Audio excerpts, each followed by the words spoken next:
The lawyer's office smelled like old leather and expensive lies. Maya sat with her hands folded in her lap, watching Daniel sign papers across the mahogany table. His pen moved fast. Too fast. Like he'd practiced this moment in his head 1,000 times before today. She wanted to ask him to slow down. She didn't. The lawyer, a woman with red lipstick and cold eyes, slid another document toward Daniel. Initial here. And here. Daniel didn't look up. Maya watched his jaw. That jaw she used to trace with her fingertips on Sunday mornings when the light came through their bedroom window just right. Now it was tight. Clenched. Like he was holding something back. Or maybe he just wanted this over with. Mrs. Chen, the lawyer said, turning to Maya. You'll need to sign as well. Maya blinked. I haven't read it yet. It's standard, the lawyer said. No assets to divide. No children. Clean separation. Clean. Maya looked down at the paper. The words blurred together. She could feel Daniel's impatience radiating across the table like heat from a stove. Can I have a minute? Maya asked. We've been here for 40 minutes, Daniel said. His voice was flat. Empty of everything they used to be. Maya's throat tightened. I just need. Sign it, Maya. She looked at him then. Really looked. His eyes were somewhere else. Somewhere she couldn't reach anymore. She picked up the pen. Her hand shook as she signed her name. Mewa. The letters looked childish. Small. Daniel stood up before the ink dried. I'll have someone collect my things this week, he said. Not our things. His things. Okay, Maya whispered. He walked out without looking back. The lawyer gathered the papers into a neat stack, tapped them against the table to align the edges. You're free to go, Mrs. Chen. Or, she paused. I suppose it's Ms. Rivera again now. Maya sat there for a moment after the lawyer left. The room was too quiet. She thought about calling someone. Her sister, maybe. But what would she say? That she'd just signed away 7 years of her life in under an hour? That the man she thought would grow old with her couldn't even look at her face while he erased their marriage? Her phone buzzed. A text from an unknown number. Ms. Rivera, this is Gregory Howe from Howe and Associates. We represent the estate of Chen Meiling. We need to speak with you urgently regarding your inheritance. Please call at your earliest convenience. Maya stared at the message. Chen Meiling. Her mother-in-law. No, her former mother-in-law now. Maya had only met the woman twice. Once at the wedding, she barely spoke. Once at a family dinner, she said even less. She was small, quiet, with eyes that saw too much. Daniel said his mother preferred to stay in Taiwan. That she didn't like to travel. Maya never questioned it. She deleted the message. Probably some final estate paperwork. Some last formality from a woman who never wanted her as a daughter-in-law anyway. Maya stood up, her legs heavy. She walked out of the building into the gray afternoon. The city moved around her, people rushing, cars honking, life continuing as if nothing had ended. But something had. She took the subway home. Their apartment, her apartment now, felt too big when she opened the door. Daniel's coffee mug still sat in the sink from this morning. His jacket hung on the hook by the door. He said someone would collect his things. Maya wondered if that someone would be her. She sat on the couch and stared at nothing for a long time. Her phone buzzed again. The same number. Ms. Rivera, this is urgent. Chen Meiling's estate is substantial. You are listed as a primary beneficiary. Please contact us immediately. Primary beneficiary. That didn't make sense. Daniel was the only child. Everything would go to him. And now that they were divorced, Maya had no legal connection to that family at all. She called the number. A man answered on the first ring. Ms. Rivera? Yes. I think there's been a mistake. No mistake, Gregory Howe said. His voice was crisp, professional. Chen Meiling passed away 6 weeks ago. Her will is very specific. You are named as the primary heir to her entire estate. Maya's mind went blank. That's impossible. I barely knew her. And I'm divorced now. As of today. There's no legal. The will was executed 8 months ago, Gregory said. Long before your divorce proceedings began. And it explicitly names you, Maya Rivera, not as Daniel Chen's wife, but as an individual. She was very clear about that. Why would she? I can't speculate on her intentions, Gregory said.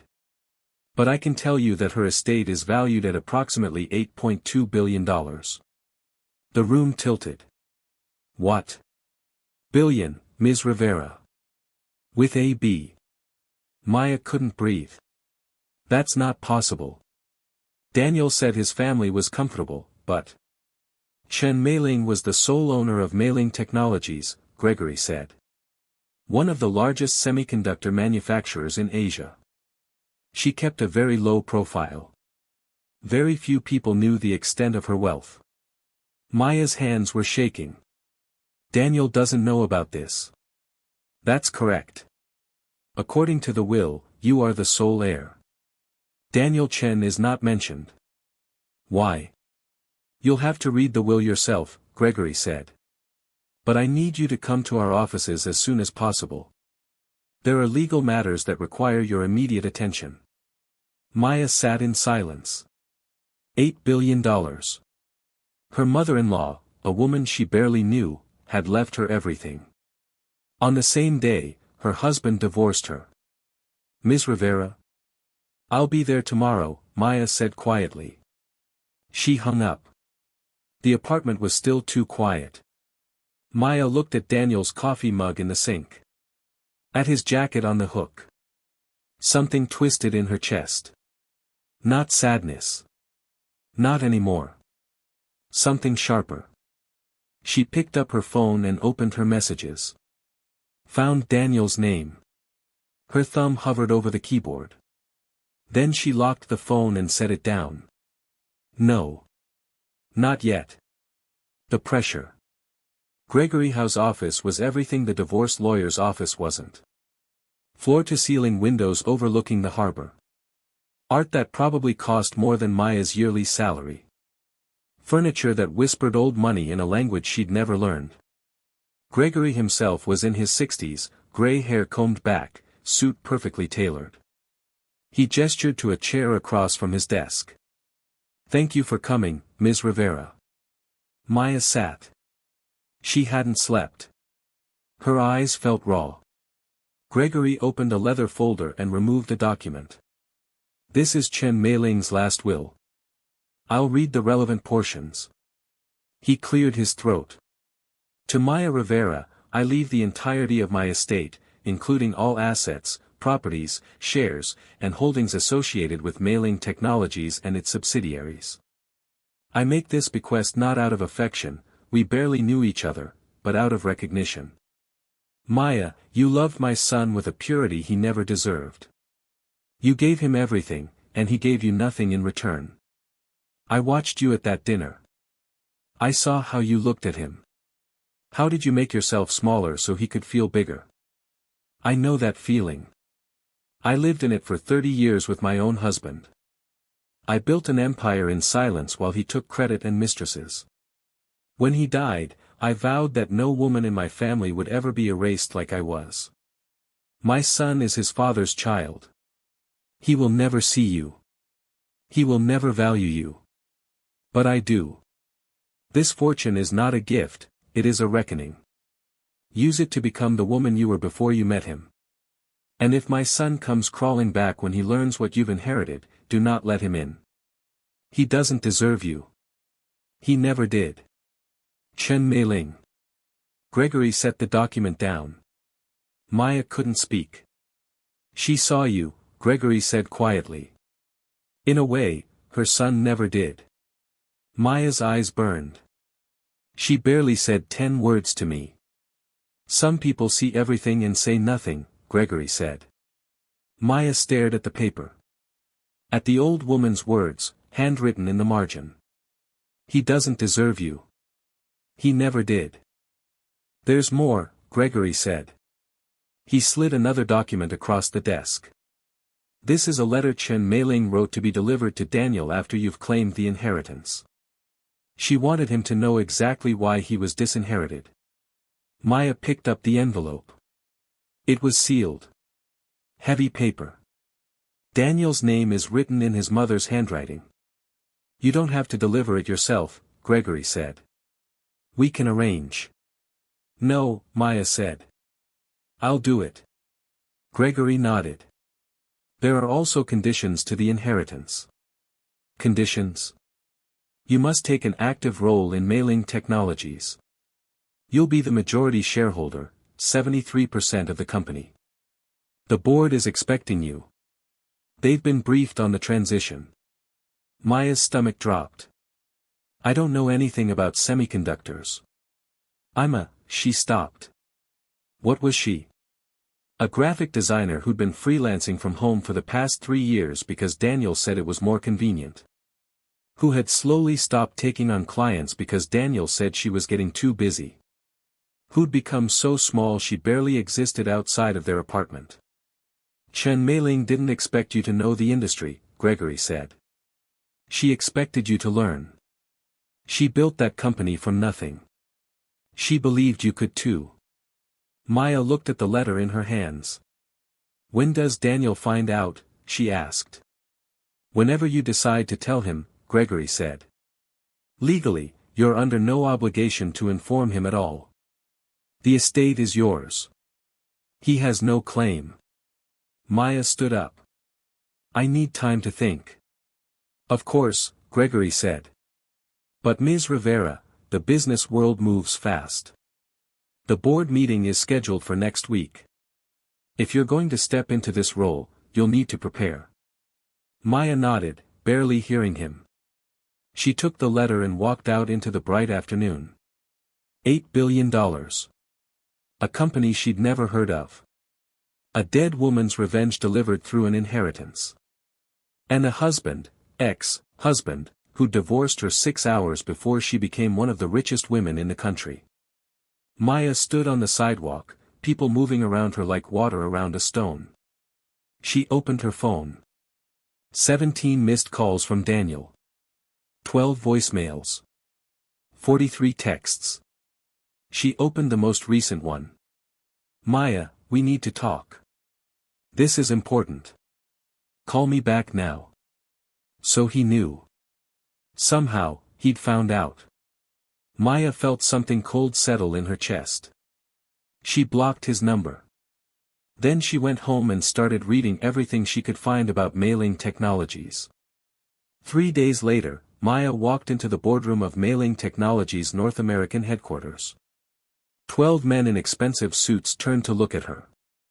She wore a black dress, simple, elegant, and her mother's jade bracelet. The only jewelry she owned that wasn't from Daniel. Gentlemen, Maya said. I'm Maya Rivera. I believe you've been expecting me. The man at the head of the table stood. He was older, with white hair and sharp eyes. Ms. Rivera. I'm Richard So, chairman of the board. We're honored to have you. His tone said otherwise. Maya sat in the empty chair at the opposite end of the table. Chen Meiling's chair. Let's begin, Maya said. For the next 2 hours, they tested her. Technical questions she couldn't answer. Financial projections she didn't understand. Industry jargon designed to make her feel stupid. Maya listened to all of it. Then she said, I don't know semiconductors. I won't pretend I do.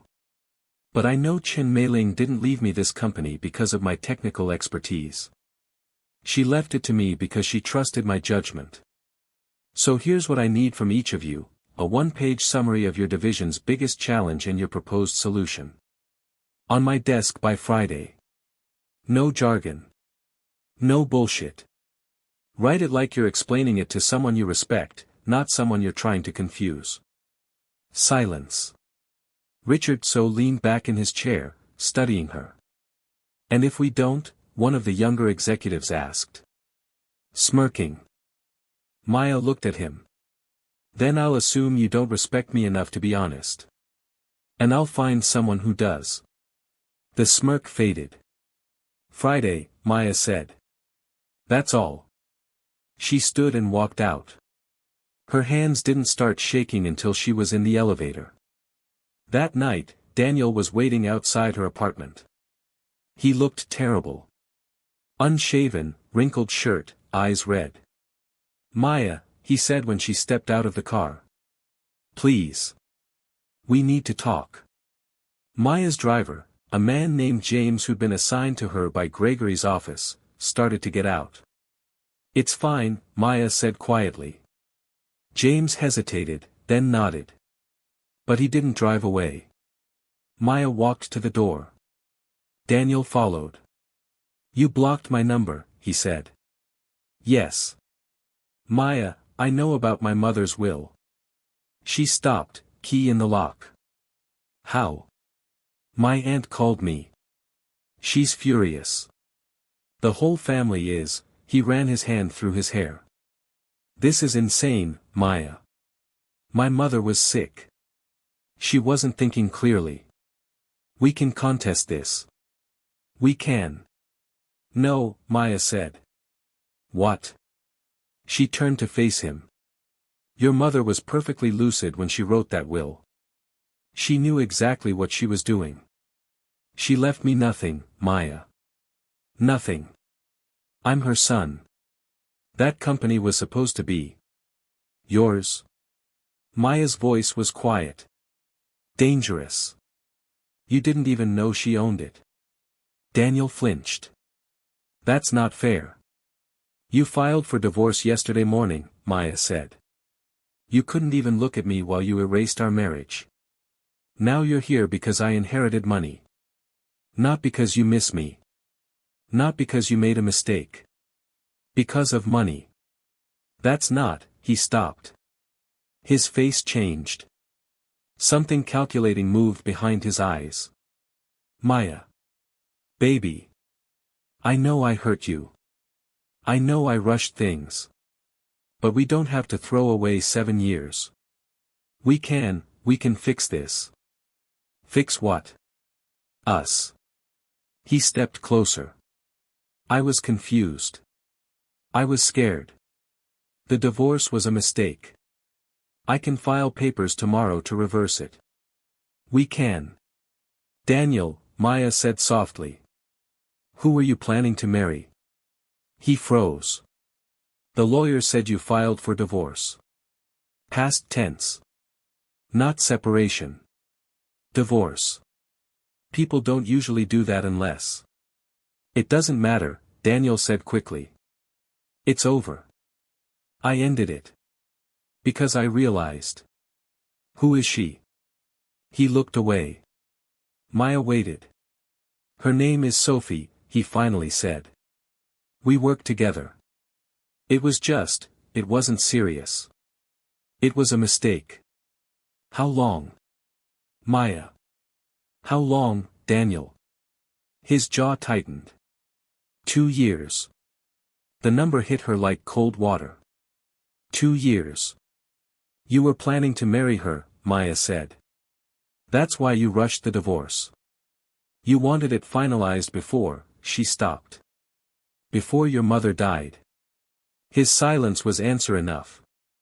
You knew she was sick, Maya said. You thought you'd inherit everything. You wanted to be free to marry Sophie before the money came through. It wasn't like that. But she didn't leave you anything, Maya said. She left it to me. The woman you just divorced. And now Sophie doesn't want you anymore, does she? Because you're not rich. You're just Daniel. The man who abandoned his wife for a woman who only wanted his money. His face crumbled. Maya, please. Go home, Daniel. I love you. No, Maya said. You love what I just inherited. There's a difference. She pulled the envelope from her purse. The letter his mother wrote. She wanted you to have this, Maya said, handing it to him. He took it with shaking hands. What is it? Her last words to you. Read it when you're alone. Maya unlocked her door and stepped inside. Maya, wait. She closed the door. Through the woods, she heard him calling her name. Then footsteps walking away. Then nothing. Maya slid down to the floor, her back against the door. She didn't cry. She just sat there in the dark, listening to her heart beat. The break. 6 weeks later, Maya stood in front of 300 employees at Mailing Technologies' annual company meeting. She'd spent every day since the board meeting learning. Reading financial reports until her eyes burned. Meeting with division heads. Walking factory floors. Asking questions that made her feel stupid until the answers started making sense. She'd also fired 4 executives who tried to undermine her. Quietly. Professionally. With severance packages that kept them silent. The remaining board members watched her differently now. Not with respect, not yet, but with something close to fear. This company was built by a woman who was invisible, Maya said into the microphone. Chen Meiling spent 30 years watching her husband take credit for her work. Watching him build his reputation on her ideas while she stayed silent. But she didn't stay silent forever. She built this company into what it is today. And she did it by making sure that talent, real talent, not just loud voices, was rewarded. She paused. I'm not Chen Meiling. I don't have her experience or her brilliance. But I share her commitment. If you have ideas, I'll listen. If you work hard, I'll notice. And if you try to take credit for someone else's work, she looked at Richard So in the front row. You'll be looking for a new job. A ripple of shock moved through the room. Richard's face went pale. Maya continued. We're implementing a new equity program. Employees who've been with the company for more than 5 years will receive stock options. Not executives. Not board members. The people who actually build our products. The engineers. The technicians. The people Chen Meiling would have wanted to reward. She stepped back from the podium. The room erupted in applause. Richard stood and walked out. Maya let him go. That night, her lawyer called. Daniel Chen has filed a lawsuit, Gregory said. He's claiming undue influence. Says his mother was coerced into changing her will. By who? Maya asked. By you. Maya sat down slowly. I barely spoke to her. He's alleging that you manipulated an elderly woman during a vulnerable time. That you isolated her from her family. I didn't even know she was sick. I know, Gregory said. And we'll prove it. But this will get ugly, Maya. He's hired Sterling and Associates. They're vicious. Let them come, Maya said quietly. The lawsuit became public 3 days later. The headlines were brutal. Gold digger daughter-in-law steals fortune from dying mother. Tech heiress or con artist. The strange case of Maya Rivera. From nobody to billionaire, how one woman manipulated her way to the top. Maya stopped reading the news. But she couldn't stop the reporters camped outside her building. Or the photographers following her to work. Or the way people whispered when she walked into meetings. Her sister called, frantic. Maya, what's happening? Daniel's doing interviews, saying you. Turn off the TV, Maya said. He's saying you faked documents. That you never loved him. That you were planning this from the beginning. Michelle. Maya's voice was steel. Turn off the TV. Silence. Are you okay? Michelle asked quietly. I don't know, Maya said honestly. The deposition was scheduled for October. Maya sat across from Daniel and his lawyers in a conference room that smelled like stale coffee and desperation. Daniel wouldn't look at her. His lead attorney, a woman named Victoria Sterling with eyes for eyes, opened a folder. Ms. Rivera, she said. When did you first learn about Chen Meiling's wealth? The day after my divorce was finalized, Maya said. You expect us to believe you had no idea your mother-in-law was a billionaire? Yes. You lived with her son for 7 years. We visited his family twice, Maya said. His mother barely spoke to me. Daniel said she preferred privacy. Convenient, Victoria said. It's the truth. Victoria smiled. Let's talk about the dinner. 18 months ago. You and Daniel had dinner with Chen Meiling in San Francisco. Yes. What did you discuss? Maya thought back. That quiet restaurant. His mother was watching her with those sharp, sad eyes. We talked about art, Maya said. I mentioned I was a designer. She asked about my work. Did you tell her you were struggling financially? No. But you were, weren't you? Your freelance income had dropped significantly. I was taking fewer clients, Maya said. Daniel preferred, she stopped. Daniel preferred what, Ms. Rivera? Maya looked at Daniel. He was staring at the table. He preferred I stay home, Maya said quietly. So you were financially dependent on him? Yes. And after that dinner, Chen Meiling changed her will. Doesn't that strike you as suspicious? She didn't tell me she was changing her will, Maya said. I had no idea until after she died. Or so you claim. Gregory leaned forward. Ms. Sterling, unless you have evidence of communication between my client and Chen Meiling beyond that one dinner, this line of questioning is. We do, Victoria said. Maya's stomach dropped. Victoria pulled out another document. Chen Meiling sent your client an email 6 months before she died. Gregory grabbed the paper. His face went tight. What does it say? Maya asked. Gregory slid it across to her. The email was short. Maya, I know we haven't spoken much, but I wanted you to know I see you. I see what my son takes from you. I see how you make yourself smaller to fit his world. I did the same thing once. It cost me everything. Don't let it cost you too much. You're stronger than you know. Meiling. Maya remembered this email. She'd read it late one night after Daniel had snapped at her for asking about his day. She'd cried. Then deleted it because she didn't know how to respond. How do you respond to a woman you barely know telling you your marriage is destroying you? I never replied, Maya said. But you received it, Victoria said. Which means you knew Chen Meiling was watching you. Paying attention. Building a connection that would ultimately lead to.